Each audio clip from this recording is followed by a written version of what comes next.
moi j'ai le souhait de m'installer dans l'agriculture, en brebis laitière, sur la ferme familiale, où mon oncle est déjà exploitant, sur la commune de Magny, à Ytré. Et ce qui bloque, c'est qu'au niveau du plan local d'urbanisme, la seule parcelle où on pourrait construire, c'est-à-dire la parcelle idéale, donc d'un point de vue accès, d'un point de vue réseau d'eau, d'électricité, tout ça, a été classée dans le PLU pour moitié constructible, moitié non constructible. Donc j'ai une partie qui serait constructible, mais c'est un zonage UA, ça reste un zonage urbain. Et puis moi le but c'est pas de déranger, donc je vais construire dans le fond du terrain, qui est en zone agricole non constructible. Donc j'ai rencontré monsieur le sous-préfet d'Avallon qui est très favorable au projet, il soutient l'installation des jeunes, donc il m'a assuré qu'il ne comprenait pas pourquoi on mettait des bâtons dans les roues pour de tels projets. Mais quoi qu'il en soit, donc les deux demandes ont été votées de façon commune, à scrutin secret. Et il en est ressorti, comme au mois de décembre, une égalité. Bon, cette fois-ci c'était 7 voix pour, 7 voix contre et une abstention. Donc déjà informer les gens. Après je vais retourner voir toutes les personnes que j'avais vues. J'avais vu Jean-Yves Collet, je vais retourner voir le sous-préfet, enfin tout le monde. Après je pense que tout le monde va être très rapidement mis au courant aussi.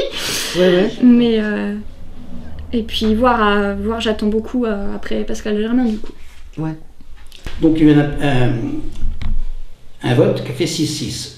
Je reste persuadé que ce moment-là, on ne savait pas toutes les informations concernant le poulailler de William. Alors, sur l'année 2016, nous, on a produit 3500 volailles. Donc, à côté du village, et personne n'a rien dit. Hein. Les deux jeunes ont exposé leur projet. On a pu leur poser toutes les questions qu'on a voulu. Ils sont partis.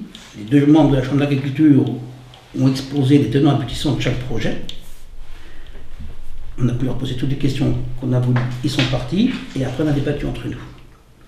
Là, je me suis aperçu, je me suis aperçu que le poulailler commençait à faire ombrage à la bergerie. Donc j'ai demandé à ce qu'on sépare les deux projets. Ce matin, il a répondu non, que nous on était là pour voter le PLU et non pas les projets. Sauf que derrière le PLU, on est influencé par le projet. Donc refusé. On a demandé, suite à la fin de cette réunion, à ce que les deux jeunes exposent leur projet avec les habitants du hameau d'Ytré. J'ai distribué moi-même 70 habitations. 18 personnes sont venues, donc 4 de la même famille. C'est dire si les gens étaient intéressés. Dès mes 18 ans, je suis partie faire les formations pour ça. J'ai travaillé à droite à gauche pour faire une expérience pour ça. Maintenant, c'est à se demander si on va vraiment continuer là-dedans ou pas, quoi. Moi, je sais que dans ma tête, ça fait 2 ans que ça avance pas. Je vais aller contre la loi. C'est-à-dire que je vais m'installer de gré ou de force. Par contre, quand tu dis que tu vas t'installer, mais ton installation est bien dépendante des subventions. Ah tant pis, je vais perdre des subventions. Je vais perdre des subventions, je vais trimer encore un peu plus. Elle n'a pas investi. Moi j'ai déjà investi plus de 70 000 euros. Pas investi. Enfin si, tu as investi ton temps. Mais je veux dire, matériellement. En énergie, les formations à la chambre sont payantes, excuse-moi. Ce que je veux dire, je me suis bien engagée dans l'installation, même si le bâtiment n'est pas construit, je suis très bien engagée dans mon installation. Je comprends, mais je me suis mal exprimé. On avait proposé de les mettre dans un autre terrain. Même si on allait s'installer dans ces fameux terrains, ça va compter, ça va coûter de l'argent à la commune, parce que nous avons l'eau. Alors que là, on demande rien. Du simple, la solution, c'est parce que les gens...